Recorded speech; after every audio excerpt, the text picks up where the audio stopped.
Baik, kita lanjutkan untuk perkuliahan Satuan Operasi Industri Pangan pada proses pengeringan, di mana di dalam proses pengeringan dengan menggunakan tray dengan kondisi udara bervariasi, di mana pengeringan bahan basah menggunakan tray dryer, udara mengalir secara paralel di atas permukaan tray,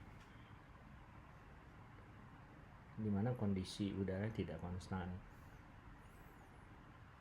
sehingga kita membuat persamaan neraca panas dan bahan yang sama dengan pengeringan yang disirkulasi.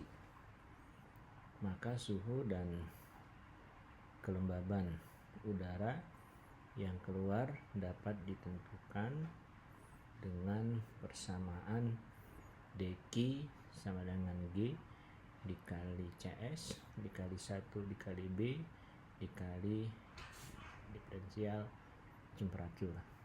Nah, kalau kita lihat dari gambar yang ada, ini ada baki yang punya lebar, kemudian diisi bahan yang akan kita keringkan, kemudian ada udara kering mengalir di atas tray, di mana suhu dan kelembapan udara masuk ke dalam tray itu T1 dan H1, dan udara keluar dari tray dalam keadaan udara lembab, suhunya adalah T2, kelembapannya adalah H2.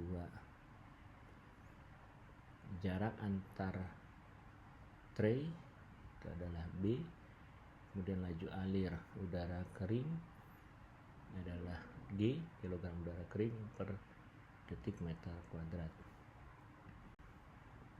Panas yang berpindah pada proses pengeringan, diferensial laju panas sama dengan H dikali 1 dikali DLT dikali T dikurang TW. Kemudian kita lakukan substitusi, dilakukan integrasi, diperoleh persamaan HLT sama dengan G dibagi G CS kali B sama dengan ln T1 min TW dibagi T2 dikurang TW. Nah, untuk menghitung waktu pengeringan pada periode laju konstan pada tray dryer adalah T sama dengan X1 dikali rho S dikali LT lambda W dikali X1 dikurang XC dibagi dengan G CS dikali B dikali T1 dikurang TW dikali 1 dikurang E min HLT dibagi G CS dikali B.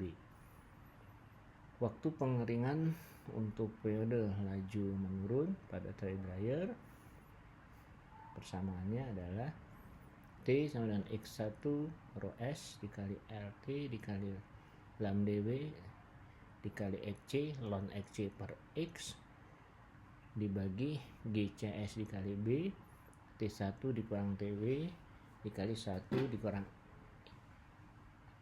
epsilon 1 pangkat 1 min HLT per GCS kali B. Kemudian kita lanjutkan neraca bahan dan panas untuk pengeringan kontinu. Nah, diagram alir untuk tipe pengeringan kontinu dapat kita lihat pada gambar bahwa udara pengering mengalir berlawanan arah dengan bahan padatan yang dikeringkan. Ini adalah chamber pengeringan. Ini bahan padat yang masuk, ada LS T1 X1, kemudian padatan TS X, ada udara panas G TG2 di H2, kemudian TG1 H1. Bahan padat masuk ke dalam pengeringan dengan kandungan padatan S, ini kandungan padatan kering per jam, dan X1 adalah kadar air bebas, suhu bahan adalah TS1. Bahan keluar dengan kadar air X2, suhu bahan TS2. Das masuk ke dalam alat pengering dengan laju untuk G kg udara kering per jam dan suhu TG2. Udara keluar pada suhu TG1, kelembapannya adalah H1. Sehingga dapat kita hitung neraca kadar air bahan G H2 ditambah LS kali X1 sama dengan G H1 ditambah LS X2.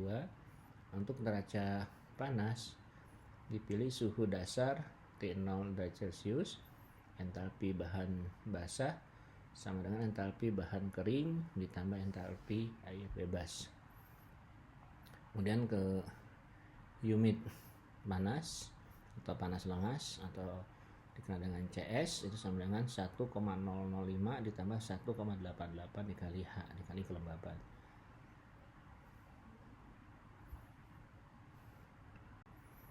Nah, kalau kita lakukan proses pengeringan dengan udara yang disirkulasi, dari selama pengeringan bahan pengontrolan suhu bola basah udara diperlukan pada beberapa alat pengering. Sirkulasi udara sangat penting. Mengapa dilakukan sirkulasi udara? Untuk menghemat biaya pengeringan dan mengontrol humidity udara. Udara basah yang keluar dari pengeringan dipanaskan kembali bersama-sama udara segar, kemudian digunakan kembali untuk media pengering seperti yang ditunjukkan pada gambar. Jadi ini adalah heater, ini adalah alat pengering. Jadi panas, ini ada udara panas, udara yang segar masuk ke dalam pemanas, kemudian masuk ke dalam alat pengering. Ini bahan padat yang masuk, ini bahan kering yang keluar. Nah, hasil dari proses pengeringan, air, udara panas sirkulasi kembali.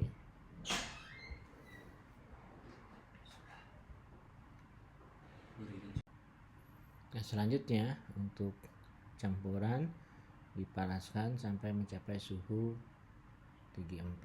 Nah, setelah pengeringan udara yang keluar dari pengering memiliki suhu lebih rendah TG2 dan humidity tinggi adalah H2. Nah, dengan cara yang sama neraca panas dapat ditentukan dengan pada pemanasan udara dan pengeringan pada keseluruhan sistem. Baik, kita lanjutkan. Ada contoh soal di suatu proses batch bahan pangan padat dikeringkan dengan mengikuti kurva pengeringan di atas, di mana kadar air bahan awal 25% berat didehidrasi menjadi 6% berat. Berat awal bahan tersebut adalah 350 pound dengan luas muka pengeringan adalah 1 square feet per 8 pound berat kering. Data pengeringan pada pengeringan menurun ditunjukkan pada tabel di atas. Pertanyaan, tentukan laju pengeringan pada periode konstan dan pada periode menurun. Kalau kita lihat dari kurva, ini data pengeringan di X kadar air 0,20, air 0,3 dan seterusnya. Nah, persamaan yang kita gunakan laju pengeringan adalah R sama dengan min LS dibagi A dikali dx per dt, di mana LS per A 8 pound pada 25% kadar air. X1 nya 0,25 dibagi 1 dikurang 0,25, 0,33 kilogram H2O per kilogram bahan kering, dan pada 6% kadar air X2 0,06 dibagi 1 dikurang 0,06 sama dengan 0,064 kg H2O per kilogram bahan kering. Menurut gambar kurva, laju pengeringan konstan X1 nya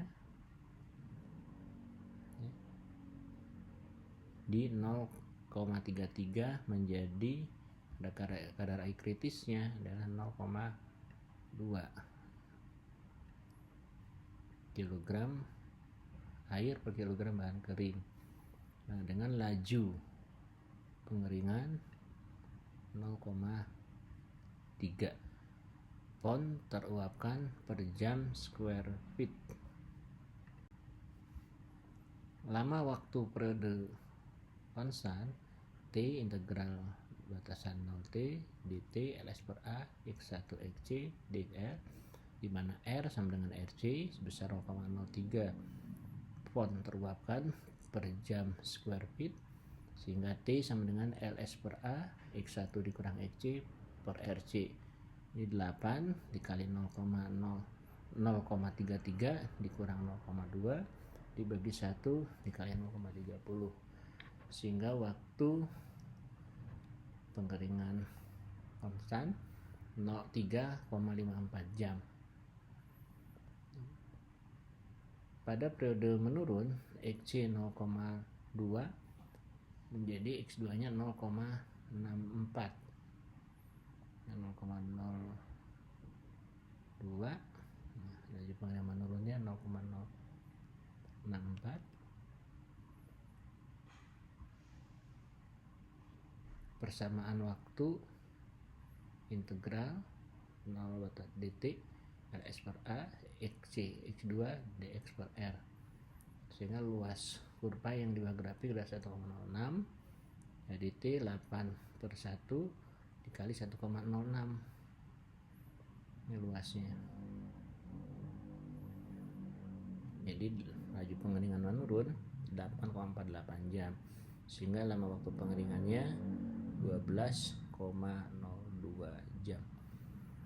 Baik, mahasiswa yang saya banggakan, mudah-mudahan dapat dimengerti apa yang saya jelaskan. Hidayah. Assalamualaikum warahmatullahi wabarakatuh.